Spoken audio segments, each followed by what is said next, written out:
قرآن بیان کر رہا ہے کہ 4 شرطیں ہیں نجات کی، اور آپ کے دل میں یہ بات بٹھا دی گئی ہے کہ صرف کلمہ گو ہونا نجات کے لیے کافی ہے، صرف ایمان سے نجات ہو جائے گی۔ یہ بات جو ہے ذہن میں رکھیے، ایک نجات وہ ہے جو ہزار برس تک جہنم میں کوئلہ بننے کے بعد نجات ہو، میں اس نجات کی بات نہیں کر رہا۔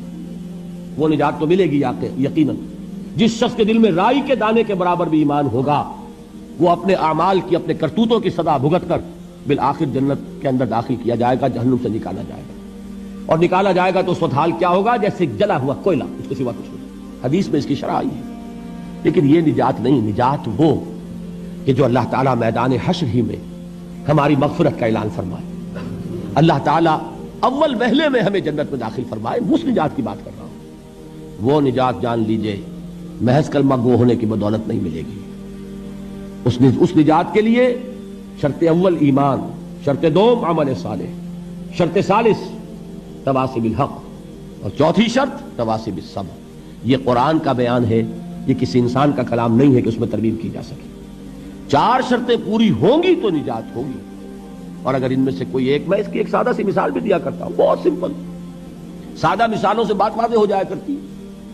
آپ کسی حکیم کے پاس گئے، اس نے آپ کی نبض دیکھی، نسخہ لکھ دیا، 4 دوائیں لکھ دی، یہ اتنے ماشے اور یہ اتنے تولے، یہ فلاں، یہ اتنی، بھائی 4 دوائیں ہیں، استعمال کرو۔ اب آپ نے آیا ایک اس میں سے نکال دی، 3 رکھ لی، یا 2 نکال دی، 2 استعمال کر لی، تو یہ نسخہ کس کا کہلائے گا؟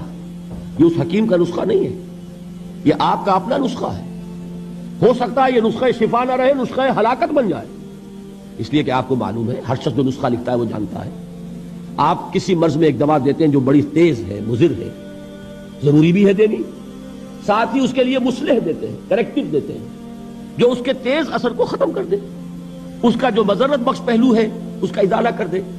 اب فرض کیجئے آپ نے وہ تیز دوا تو خوب استعمال کی، اور اس کا جو وہ کریکٹو تھا، اس کا جو مصحح تھا، اس کو آپ نے ساقط کر دیا، تو وہ نسخہ شفا ہوگا کہ نسخہ ہلاکت؟ نسخہ ہلاکت۔ تو جان لیجئے یہ 4 اجزاء پر مشتمل نسخہ نجات ہے جو اللہ تعالیٰ نے ہمیں عطا فرمایا۔ والعصر ان الانسان لفی خسر الا الذین آمنوا وعملوا الصالحات وتواصوا بالحق وتواصوا بالصبر۔